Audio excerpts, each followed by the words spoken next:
Maayong adlaw sa tanan. Magandang araw sa lahat. Ako po si Binibining Ginalyn A. Orellana mula sa Silliman University, Departamento ng Filipino at mga Wikang Banyaga. Kasama ko po ang aking mga kapwa-guro. Ako po si Ginoong Ronald B. Kinilitan. Ako naman po si Ginoong Mark Jedko. Ako po si Binibining Jean Christine Viontal.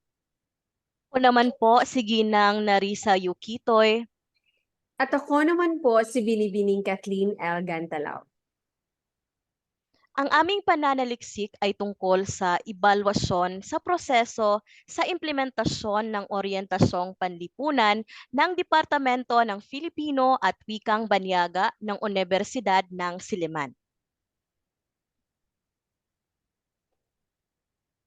Sa Pilipinas, mababa ang komprehensyon sa pagbasa ng mga mag-aaral base sa resulta ng Program for International Student Assessment o PISA noong 2018 hanggang 2022. Bukod pa rito, wala gaanong mapagkukuhan ng datos na maglalahad sa kalagayan ng mga mag-aaral at individual ukol sa komprehensyon sa pakikinig. Mahalagang bigyang pansin din ang kasanayang ito para sa epektibong pagkatuto ng mga mag-aaral. Mula sa mga nabanggit na mga kalagayan at sitwasyon, ang Departamento ng Filipino at mga Wikang Banyaga ng Unibersidad ng Silliman ay nagsagawa ng 2 oryentasyong panlipunan sa kanilang katuwang na komunidad, ang Little Children of the Philippines Incorporated. Ang pangunahing layunin nito ay malinang ang makrong kasanayan sa pakikinig at pagbasa ng mga participant sa pamamagitan ng mga gawaing panliterary. Ang programang ito ay nasa ikalawang taon ng pagpapatupad, kaya isang evaluasyon sa proseso ng programa ay kailangan. Ang evaluasyon sa proseso ng programa ay ginagamit upang sukatin ang kalidad ng mga gawain batay sa disenyo ng programa at mga layunin nito.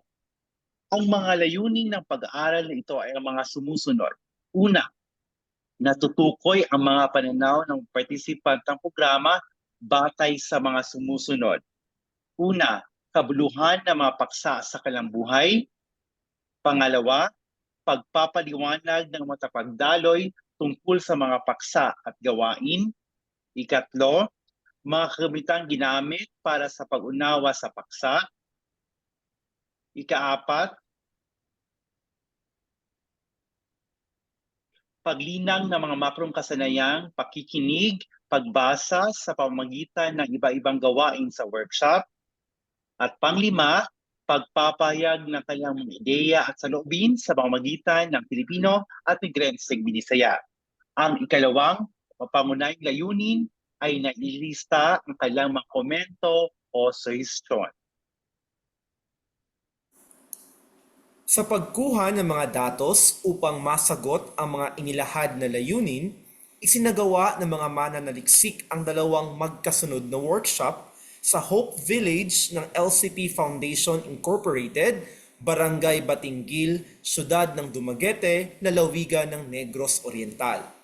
Para sa unang workshop na pinamagatang #Paminaw, workshop sa kritikal na pakikinig, 32 mga mag-aaral ang nagsipaglaho, samantalang sa ikalawang workshop naman na #Basa, workshop sa makabuluhang pagbasa, 11 na mga mag-aaral lamang ang dumalo dahil may mga importanteng gawaing dinaluhan ang ilang mga respondente. Ang mga respondente ay mga mag-aaral sa junior high school, senior high school at kolehiyo, magkahalong lalaki at babae. Para naman sa pamamaraan ng pangangalap ng mga datos, nagsagawa ng ebalwasyon sa proseso ng mga gawain ukol sa mga tampok o nabanggit na mga workshop. Sa pagsusuri ng mga datos o treatment ng datos, gumamit ng percentage para matukoy ang level ng pananaw ng mga mag-aaral at thematic analysis naman para sa pagsusuri ng mga naging komento at suhestyon ng mga respondente. Sa puntong ito ay ibabahagi ko ang kabuang resulta batay sa mga sumusunod na layunin at o suliranin ng pag-aaral. Una, lubos na sumasang-ayon ang mga participant na makabuluhan ang mga paksang tinalakay sa dalawang workshop. Ikalawa, naging maayos din ang pagtalakay ng mga tagapagdaloy sa bawat paksa. Ikatlo, nakatulong ang mga kagamitan upang maunawaan ng mga participant ang mga paksa. Ikaapat, nalinang ang kanilang kasanayan sa pakikinig at pagbasa sa pamamagitan ng iba-ibang gawain sa workshop at ang ikalima ay naipahayag ng mga participant ang kanilang mga ideya sa pagsulat ng Diona gamit ang wikang Filipino at Negrenseng Binisaya. Para sa ikalawang pangunahing layunin, ang mga komento at suisyon ng mga participant ay puno ng pasasalamat dahil sa kanilang bagong kaalaman na natutuhan sa dalawang workshop. Batay sa mga inilahad na mga resulta, may mga kinakailangan tayong ipagpatuloy. Una ay ang pagpapatuloy ng mga workshop na nakatuon sa paglinang ng pakikinig at pagbabasa. Dahil sumasang-ayon ang mga participant na ang programa ay lubos na makabuluhan at nakatulong sa paglinang ng makrong kasanayan sa pagpakikinig at pagbabasa. Kung kaya ay kinakailangan din na magsagawa pa ng mga programang nakatuon sa malawakang paglilinang ng komprehensyon sa pakikinig na naglalaman ng mga makabuluhang mensahe. Pangalawa ay ang paggamit ng tekstong informatibo bilang lunsaran. Sa hangarin ng bawat mananaliksik ng pag-aaral na ito na makatulong at malinang ang mga kasanayang ika-21 siglo, kinakailangan na gamitin din ang tekstong informatibo bilang lunsaran sa pagtataya ng komprehensyon sa pagbabasa. Ikatlo ay ang pagsulong sa pagsulat ng Diona gamit ang wikang Filipino at Negrenseng Binisaya. Kinakailangan ito dahil ayon sa ating 1987 na konstitusyon, Artikulo 14, Section 6 hanggang 9, ang Filipino bilang wikang pambansa ay tinadhanang opisyal na wika ng edukasyon kung kaya ay kailangang ipagpatuloy rin ang pagsulat ng Diona gamit ang pambansang wika. Dagdag pa nito, batay rin sa ating ika-52 DepEd Order, serya ng 1987 polisiya ng bilinggual na edukasyon, marapat din na gamitin ang mga lokal na wika, kagaya ng Negrenseng Binisaya sa pagtuturo. Sa ganitong paraan ay makaaambag tayo sa pagsulong ng dekalidad na edukasyon sa bansa. Sa kabuuan, ang bawat proseso ng nagawang programa o workshop ay makatutulong sa problema sa learning poverty na kinakaharap ng ating bansa.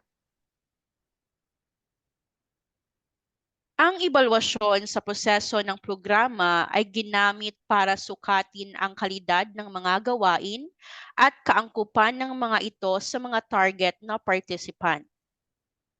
Ang lahat ng mga tagapagpatupad ng programa na kinabibilangan ng mga guro, kawani at mga mag-aaral sa Departamento ng Filipino at mga Wikang Banyaga, Office of Community Engagement and Service Learning sa Universidad ng Silliman at ang Administrasyon at Kawani ng Little Children of the Philippines Foundation Incorporated ay nagbigay rin ng mga input sa layunin, pamamaraan at proseso upang mas mapabuti pa ang nasabing programa. Ang paaralan at komunidad ay dapat maging magkatuwang sa pagtukoy at pagtugon sa mga kasanayang dapat panglinangin tulad ng pagbabasa at pakikinig.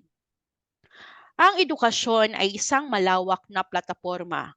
At bilang mga mamamayan at tagapagtaguyod ng wika, mayroon tayong panlipunang pananagutan para isulong at linangin pa ang mga lokal na wika tulad ng Negrenseng Binisaya at pagsulong at paglinang rin ng mga iba't ibang anyo ng panitikan tulad ng Diona.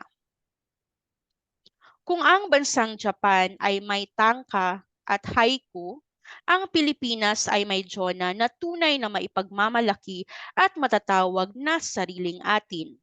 Ito ay may anyong 1, 3, 7 at tugma. na karaniwang isinusulat gamit ang mga lokal na wika.